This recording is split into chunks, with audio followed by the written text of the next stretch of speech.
Cuenta la historia que hacia finales del siglo XVIII, en lo que hoy conocemos como Alemania, había un niño llamado Friedrich Gauss, que posteriormente sería uno de los más grandes matemáticos que ha tenido la humanidad.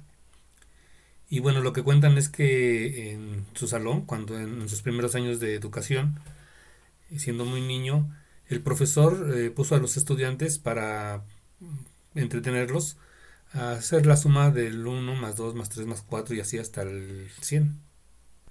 Uno más 2 3 3 más 3 6, etcétera. Actualmente en matemáticas, para no tener que escribir los 100 números, se usa esta notación de los tres puntitos. Lo cual quiere decir que vamos a sumar uno más 2 más 3 más 4 y así sucesivamente hasta llegar al 100. Bueno, lo que cuentan es que lo que él hizo fue observar que si sumaba 100 con uno daba 101, 99 con 2 también daba 101. Digamos que hizo algo similar a esto. Si acomodamos los números de esta manera, observamos lo que comentaba. Como aquí se nos han formado 50 parejas y todas estas parejas dan como resultado, al sumarlas 101, entonces tenemos 50 veces 101. Y 50 veces 101, pues simplemente al hacer la multiplicación obtenemos 5050. Entonces él hizo algo similar para esto. Bueno, esta suma de los primeros números la observamos también en algunos tipos de problemas que suelen presentarse en nuestra educación en matemáticas. Por ejemplo, si yo quiero saber cuántos bloques tiene cada una de estas escaleras, en el primero tengo un bloque, aquí para hacer un escalón más tengo que agregar dos bloques, entonces necesitaría uno más dos bloques. Si quiero agregar otro escalón, pues entonces ahora necesito agregar tres bloques y tendría uno más 2 más 3 bloques, etcétera. Si quisiera hacer una escalera con 100 escalones, tendría que sumar uno más 2 más 3 más 4 y así sucesivamente hasta el 100. Esto también lo podemos observar en problemas como este. Si dos personas llegan y se saludan, entonces pues hay un saludo entre ellos dos. Si llega una tercera persona, entonces esta persona va a saludar a los dos que ya existían. Entonces tengo uno más dos saludos. Y si llega una tercera persona, entonces tendría los mismos uno más dos saludos, más ahora tres saludos de la nueva persona, porque la persona que llegó, la cuarta persona, saludó a tres personas. Entonces, si yo quisiera saber en una reunión de 100 personas, todas ellas se saludan, pues tendría que sumar uno más 2 más 3 más 4 más 5 y así hasta llegar al 100. También podremos pensar esto como si fueran ciudades. Y esto equivaldría a tratar de resolver el problema de, dado un cierto número de ciudades, cuántos caminos o cuántas carreteras tendría que construir para conectar cada una de las ciudades con todas las demás. Bueno, entonces vemos que para abordar cierto tipo de problemas necesitamos tener una notación que sea más sintética. Si de por sí ya aquí de alguna manera abreviamos esta suma, pues es necesario tener una forma todavía más abreviada, más sintética, más manejable para abordar estos problemas. Y entonces ahí es cuando se utiliza el símbolo sumatorio, que no es otra cosa que la letra sigma del alfabeto griego. Entonces la forma de leer esto es decir, bueno, voy a hacer la suma desde que i vale 1 hasta 100 del número i. Es decir, este número i es un número que va a ir cambiando y va a ir recorriendo todos los valores desde este que es el inferior hasta este que es el superior. Entonces, y todos esos los voy a ir sumando. Entonces, es como estarle aquí dando vueltas a un ciclo donde la i primero vale 1, sumo, luego la i vale 2, sumo, luego la i vale 3, sumo, y así hasta llegar al 100. Por ejemplo, si yo pongo la suma desde i igual a 1 hasta 5 de i, pues significa que voy a sumar 1 más 2 más 3 más 4 más 5, lo cual me da 15. Entonces aquí la i primero vale 1, luego la i vale 2, luego la i vale 3, luego la i vale 4 y así hasta llegar al 5. Y voy a hacer la suma de todos esos valores.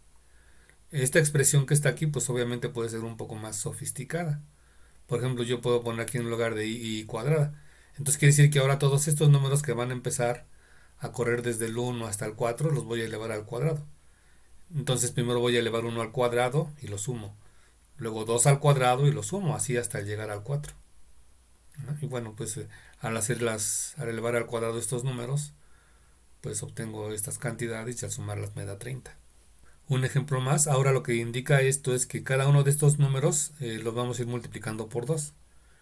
En la primera iteración, digamos, o en el primer ciclo, la i vale 1, entonces vamos a multiplicar 2 por 1. Luego la i vale 2 y vamos a hacer 2 por 2. Luego la i vale 3, entonces vamos a hacer 2 por 3, así hasta llegar al 5.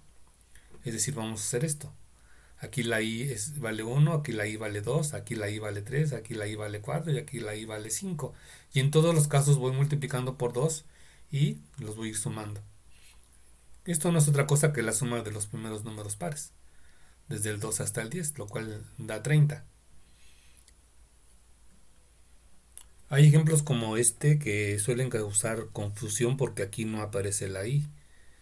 Y bueno, cuando aquí esta expresión no depende de la i, simplemente significa que este número que esté aquí se va a sumar tantas veces como iteraciones hagamos aquí, es decir, tantas veces como valores tome la i.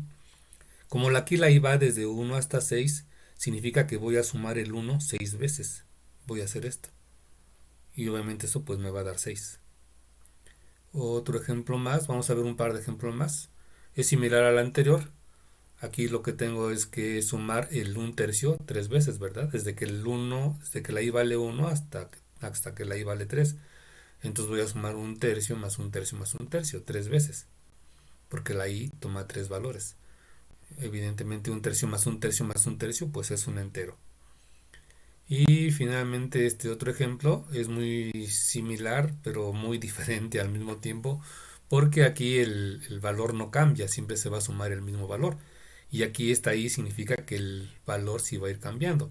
Ahora sí voy a sustituir aquí la 1, la i, primero va a valer 1, 1/3, luego la i vale 2, 2/3 y finalmente 3/3.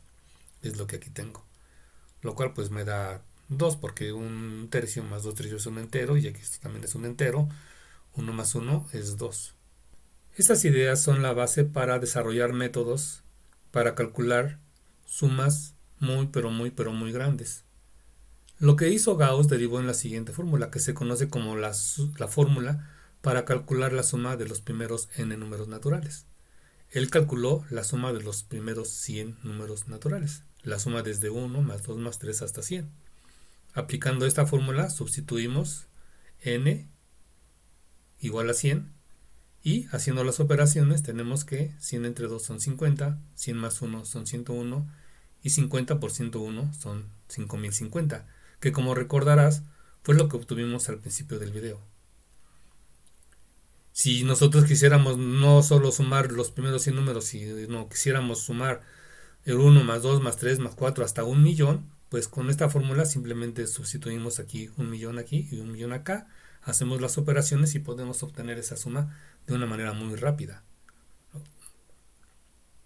Otra fórmula muy conocida es la que se utiliza para hacer la suma de los primeros números naturales al cuadrado. Este ejercicio lo hicimos antes y nos dio 30, sumando la suma de los primeros 4 números naturales elevados al cuadrado. La fórmula que se usa para esto, que también es muy conocida y que lo veremos en otra ocasión, es esta. Sustituyendo aquí n igual a 4 obtendríamos esta expresión y haciendo las operaciones 4 más 1 da 5, 2 por 4 8 más 1 son 9. Entonces me quedaría 4 por 5 por 9 entre 6. 5 por 4 son 20, por 9 son 180, entre 6 da 30.